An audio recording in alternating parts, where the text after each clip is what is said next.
Joining me now, retired U.S. Navy pilot Captain Armen Kurdian. Captain, good morning. Thank you for joining us.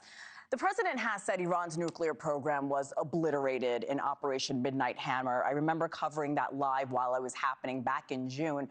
So why might these new strikes be necessary, knowing or being told that their nuclear options are gone?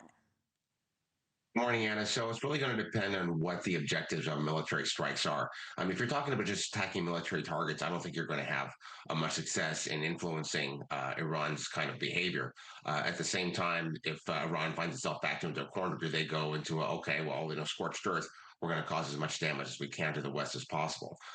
What Trump did when he took out those nuclear targets and Natanz with those massive 15,000-pound bombs that were carried by B-2s, it was a very limited, very specific objective, and it was very, very successful. I believe that if he does want to strike Iran, very limited targets that avoid civilian casualties and, frankly, avoids most military casualties, that just destroys things or perhaps specifically takes out a few individuals, targets people, that might be the most effective. What he's done in bringing these two carrier strike groups into this area is create not only a good, strong offensive force, but a very strong and robust defensive force. You have several destroyers in there capable of executing ballistic missile defense. So if Iran tries to shoot missiles out, there's a big umbrella that would prevent that from actually happening. Marcus and I were talking about the timeline. President Trump is giving Iran 10 to 15 days to reach a deal. What's the likelihood that could happen? It's fascinating. Previously, he'd give long timelines, and there would go with nothing happening, or he'd give a long timeline and he executes something within 2 or 3 days. So that unpredictability, that chaos, works to his advantage, at least in the short run, in terms of keeping Iran off of its heels. At the same time, Trump wants the regime to be changed within Iran, but also at the same time, he also is not a big fan of military conflict or military strikes. You see, he shows great restraint, but he's able to bring peace to several other conflicts around the world. So what Iran is going to do, Iran is very much in terms of preservation of its regime, but also you've got to remember that theocracy has completely metastasized. It is a cancer that has gone throughout the whole country. You can't simply take out the Ayatollah. You can't simply take out a few members and eliminate the regime. It has to come internally. My preference would be to see a lot more non-kinetic means, cyber attacks, information operations, things that destabilize the regime from inside. The strangling of the oil sales, taking those shadow tankers off of the water. All of those things have really, really worked in Trump's favor. I think if he continues that kind of pressure, it's really going to make it very hard for Iran to continue as a going concern in this sense. Captain, what are the sticking points for Iran here? And do you think this show of force is going to work?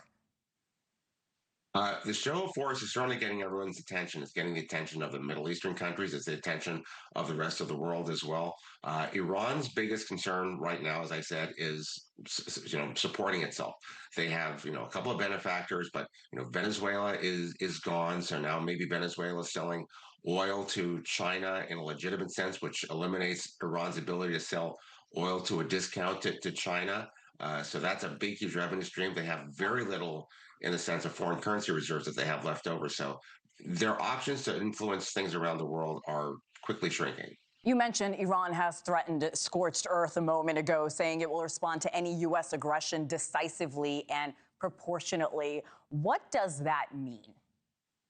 A lot of proxies are still within the Middle East. Hezbollah, Hamas, a lot of the Shiite militias in Syria. They get their support, the vast majority of support, from Iran. If they see that Iran is in danger, say we got nothing to lose, let's go and make it as hard as we possibly can. That kind of chaos coming from that side is much harder to defend with the strike groups that we have. When you're talking, just soldiers and bombers and terrorists on the ground causing that kind of chaos, it's not a big giant force on force effort where you have the strike groups and the Air Force in the region that would be able to stop. So that could cause a lot of problems for the U.S. and a lot of problems for our Middle Eastern allies at the same time.